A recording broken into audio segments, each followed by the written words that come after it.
वार्ता में ऐसे प्रिंट मीडिया, इलेक्ट्रॉनिक मीडिया से जुड़े सभी पत्रकार बंधुओं का मैं स्वागत करता हूं, अभिनंदन करता हूं। आज की प्रेस वार्ता में हमारे साथ रामपुर मंडल के सम्माननीय अध्यक्ष आदरणीय कुलबीर सिंह जी और मीडिया प्रभारी दिनेश बंगाल जी और भारतीय जनता पार्टी के कार्यकर्ता पुरुषोत्तम जी प्रेस वार्ता में आज हमारे साथ हैं। ऐसे काफ़ी दिनों से ऐसे मीडिया के साथ मिलना नहीं हुआ था। कुछ विषय थे, उस विषयों के लेकर आज ऐसे प्रेस वार्ता प्रेस वालों से मिलना इस तरह का तय हुआ था। और पिछले कल कैबिनेट की मीटिंग हुई। कैबिनेट की मीटिंग में ऐसे रामपुर विधानसभा क्षेत्र के लिए जो मुख्यमंत्री द्वारा हाल ही में पिछले दिनों जब जो घोषणाएं की थी, उन घोषणाओं को क्रमबद्ध तरीके से कैबिनेट में मंजूरी मिलनी शुरू हुई है। ऐसे कल की कैबिनेट में ऐसे जो हमारा संस्कृत महाविद्यालय शिंगला में खोलने की घोषणा हुई थी, उसको खोलने की घोषणा को कैबिनेट में मंजूरी दी गई है। और केवल मात्र मंजूरी नहीं मिली, वहाँ पर जितनी भी पोस्ट है, पोस्ट को सैंक्शन भी करवाई गई है। इसके साथ साथ बुनियादी ढांचे को शुरू करने की दृष्टि से 5 करोड़ की बजट का प्रावधान भी कैबिनेट के माध्यम से मंजूरी उस संस्कृत कॉलेज जो अपना शिंगला में खुलने वाला है उसके लिए दी गई है। इसके साथ साथ हम सभी जानते हैं कि ज्यूरी कॉलेज काफ़ी लंबे समय से ही खुला था, लेकिन कुछ समय से ऐसे हिमाचल प्रदेश के कुछ 5-7 कॉलेज थे जो लंबे समय से बंद पड़े थे। उसको फंक्शनल करने की ऐसे अलग अलग जो जहाँ कॉलेज है, जैसे काजा का कॉलेज था, हमारा रामपुर में ज्यूरी का कॉलेज था, तो लगातार स्थानीय लोगों की समस्या थी। और हम भी लगातार ऐसे सरकार के माध्यम से हम लगातार प्रयास कर रहे थे कि ऐसे ज्यूरी कॉलेज खुला है लेकिन फंक्शनल नहीं हो पा रहा है, और उसको फंक्शनल किया जाए तो ऐसे उसकी भी कैबिनेट से मंजूरी मिली है। और बहुत ही जल्द ऐसे जो ज्यूरी कॉलेज है उसको सुचारू रूप से चलाने की प्रक्रिया शुरू होगी। इसी के साथ साथ जो ज्यूरी कॉलेज के लिए जो ज़मीन का एक मामला चल रहा था काफ़ी समय से कि एक पशुपालन विभाग के पास ज़मीन है, उनकी एनओसी मिलनी थी, शिक्षा विभाग के अंदर आनी थी, और उसका काम भी एक लास्ट स्टेज में भी पहुंचा है। बहुत ही जल्द कॉलेज के अंदर ज़मीन आएगी और ऐसे इंफ्रास्ट्रक्चर खड़ा होने का प्रयास सरकार के माध्यम से हम करेंगे जल्दी। लेकिन अभी हाल ही में वो जो ज्यूरी कॉलेज है उसको फंक्शनल पिछले कल कैबिनेट से मंजूरी मिली है कि फंक्शन हो जाएगा। और इससे पहले की जो कैबिनेट थी, हम सभी जानते हैं कि ननखड़ी के अंदर पीडब्ल्यूडी का डिवीज़न और खोलीघाट में सब डिवीज़न की घोषणा हुई थी, और अब ये हाल ही में पता किया तो ये बहुत ही जल्द उसकी नोटिफिकेशन होने वाली है। और आने वाले सितंबर माह में सरकार की प्रयास है कि वहाँ पर एक्सिन और खोलीघाट में एसटीओ बिठाया जाए, ताकि जो सड़कों की हालत है, सड़कों की हालत वहाँ पर ठीक हो पाए। मुझे लगता है कि ऐसे इससे पहले पीएससी सीएससी का था, सनासा का था। सनासा में अभी हम देखेंगे तो सनासा में सारे जो पोस्टें क्रिएट हुई थी, सारे टीचर्स वहाँ पर आ चुके हैं। और हमारा जो पीएससी सीएससी का था, अभी मेरी बातचीत हुई अभी थी कि उसकी जो कुछ प्रक्रिया है, फॉर्मेलिटियाँ हैं, वहाँ पर इनके पास कम है स्थान।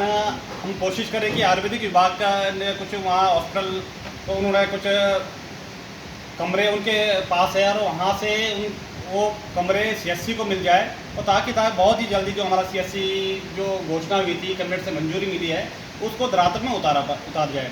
कुल मिला के माननीय मुख्यमंत्री महोदय ने जो भी घोषणा की है पिछले 2 टेन्योर में, जब सितंबर में आया, अभी हाल ही में पीछे आया, तो ऐसे लगभग 19 घोषणाएं मुख्यमंत्री द्वारा रामपुर विधानसभा क्षेत्र के लिए की गई थी।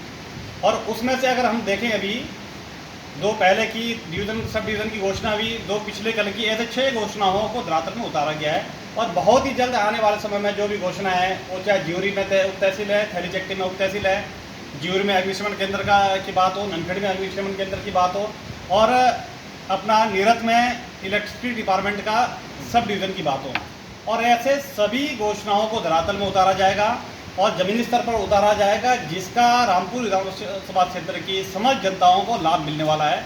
और मैं अगर कहूँ, पिछले लंबे समय से रामपुर विधानसभा क्षेत्र के लोग ऐसे बहुत सी समस्याओं को पिछले 25 से 30 साल से लगातार उठाए जा रहे थे। और जो शिंगला का कॉलेज है, मुझे ध्यान है जब हम पीछे शिमला के गए थे तो उन्होंने कहा कि घोषणा तो हुई थी, लेकिन धरातल में कब आएंगे, ये केवल मात्र ऐसे चुनावी स्टंट तो नहीं है। हमने कहा कि भारतीय जनता पार्टी की कथनी और करनी में कोई अंतर नहीं है। चुनाव आएंगे जाएंगे, लेकिन हम देखेंगे तो रामपुर विधानसभा क्षेत्र से तो कोई भारतीय जनता पार्टी का प्रतिनिधि विधानसभा नहीं है, लेकिन भारतीय जनता पार्टी की सरकार ने हिमाचल प्रदेश के सभी विधानसभा क्षेत्रों में समान रूप से विकास हो, उसको लेकर सरकार प्रतिबद्ध है और लगातार प्रयास कर रही है। और रामपुर विधानसभा क्षेत्र की हम बात करेंगे तो मुझे लगता है कि ऐसे बहुत सी समस्या है। थैलीचट्टी की जो उप तहसील है, ज्यूरी का उप तहसील है, आपका जो अपना शिमला का कॉलेज है, PWD का डिवीजन ननखड़ी के अंदर है। मुझे लगता है कि ये ऐसी डिमांड है जिसको लेकर कई समय से वहाँ के लोग आवाज़ उठा रहे थे। और मुझे लगता है कि आपकी जानकारी के लिए जो PWD का डिवीज़न है, एक बहुत बड़ी, मुझे लगता है कि जो ननखड़ी का क्षेत्र है, 18 पंचायत है, उन पंचायतों की सड़कों की हालत आने वाले समय में स्थिति ठीक होगी, क्योंकि वहाँ एक्सिम भी बैठेगा, STU भी बैठेगा, JE भी बैठेंगे, तो उनकी जिम्मेदारी वहीं तक सीमित होगी। मुझे लगता है कि एक समाधान, एक जो स्थायी समाधान वो आने वाले समय में वहाँ पर मिलेगा। और आज की इस प्रेस वार्ता में मैं आपके माध्यम से माननीय मुख्यमंत्री महोदय का दिल की गहराइयों से धन्यवाद प्रकट करता हूं, और ऐसे रामपुर मंडल के समस्त कार्यकर्ताओं की तरफ से उनका आभार प्रकट करते हैं, रामपुर के समस्त जनताओं की तरफ से आभार प्रकट करते हैं कि जो भी बातें आपने कही थी, उन बातों को ऐसे धरातल में उतारा जा रहा है, और आने वाले समय में ऐसे जो और भी घोषणाएं की है उसको भी धरातल में उतारा जाएगा। और आज की इस प्रेस वार्ता में माननीय मुख्यमंत्री महोदय का मैं बहुत बहुत धन्यवाद प्रकट करता हूँ कि पिछले कल जो आपने संस्कृत कॉलेज और ज्यूरी कॉलेज को फंक्शन करने की आपने कैबिनेट से मंजूरी मिली है। इसके अलावा अभी हिमाचल प्रदेश में ऐसे हिमाचल के बने 75 वर्ष हुए, प्रगतिशील हिमाचल 75 वर्ष तब और अब इस तरह के सरकार द्वारा सभी विधानसभा क्षेत्र में कार्यक्रम किए जा रहे हैं, और उसमें माननीय मुख्यमंत्री महोदय सभी कार्यक्रमों में रह रहे हैं। और रामपुर विधानसभा क्षेत्र का कार्यक्रम भी ऐसे 30 अगस्त को तय हुआ है, और उसमें माननीय मुख्यमंत्री महोदय रामपुर आएंगे, और ऐसे सरकार के जो पिछले 75 वर्षों से हिमाचल की जो प्रगति हुई है, और अभी हाल ही में जो लगभग 4.5 वर्षों में हिमाचल सरकार ने जो आम जनता के लिए हर विधानसभा क्षेत्र के जो विकास के कार्य हो गए, उस विकास के कार्य और जनता की जो योजना है उसके बारे में माननीय मुख्यमंत्री महोदय यहाँ के आम जनमानस को बताएंगे। और 30 तारीख को रामपुर के अंदर कार्यक्रम होगा, और इसकी जानकारी मैं आप सभी मीडिया के माध्यम से यहाँ पर आम सभी जनता को मैं देना चाहता हूँ। और इसके अलावा आपके कोई प्रश्न है, कोई बात है तो पूछ सकते हैं।